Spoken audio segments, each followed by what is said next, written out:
So in order for us to understand, I'm just going to look quickly at this life cycles component that I've written. It's just called life cycles, right? That's all it is. It's just a component called life cycles, which is a class component extending the React component. So inside of here are the possible lifecycle methods that we want to look at. And inside of each one, I'm just logging the name of the lifecycle that it is so that when it gets called and we look in our console, we'll see the order in which they're getting fired. Now, before we take a look into what these life cycles are, there's actually a diagram we can look at on the React website. And on this diagram, it will show us in this graph form when each method fires depending on what phase the component is in. So the first phase we're going to look at is the mounting phase. The mounting phase is the phase when the component is being put on the DOM for the first time.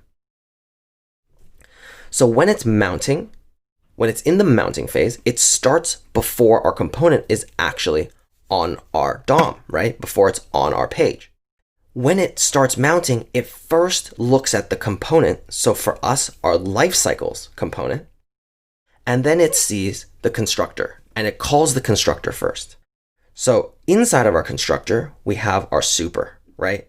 And the super is pretty much just a method on all classes inside of their constructors that say, if I'm extending from some other class component, I want to pull in all of their methods and all of their functionality, right? Which might sound complicated, but all you need to know is that what that does is it allows our class component to have access to these lifecycle components.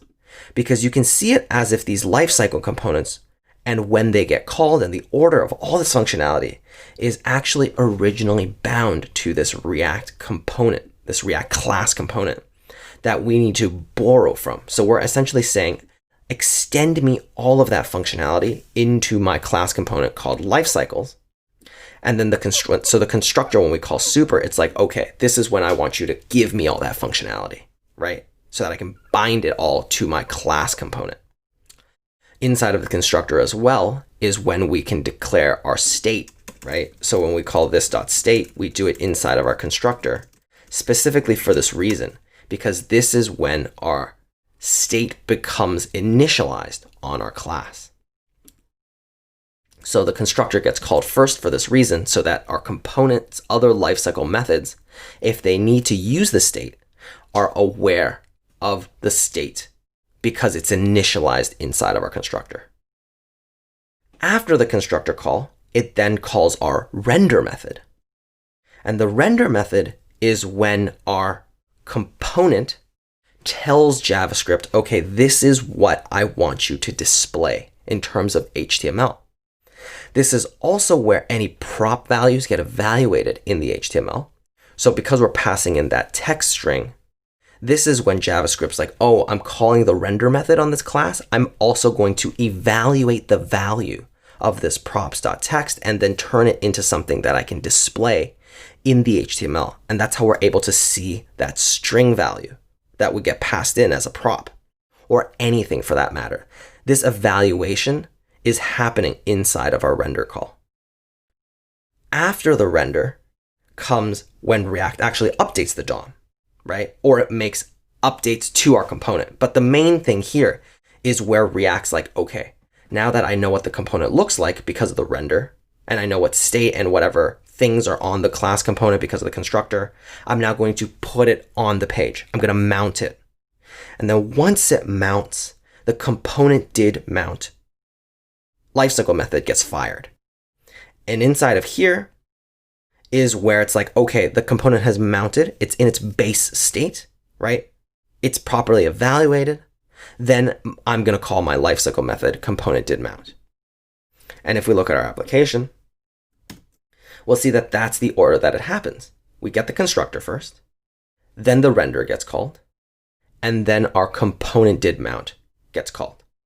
And usually this is where, after we've loaded our base bare class component, inside of our component did mount, is where we start to do things like our API calls. If you remember from our earlier instance, where we made an API call to get all the users for our Monsters Rolodex. And the reason for this is because we want to load the base component first before we start fetching data and updating our component so that it looks different from the base state, right? Because we don't know how long that API call might take. Latency might be slow. Your connection might be poor. But this is the order and how we should leverage this lifecycle method, is that we wait for the base component to mount, and then we're like, okay, let's use our component did mount method to update it into its next state. And this next state, this updating phase, is the next phase of our component, after the base mounted state is on our DOM. So let's take a look at the next phase, the updating phase.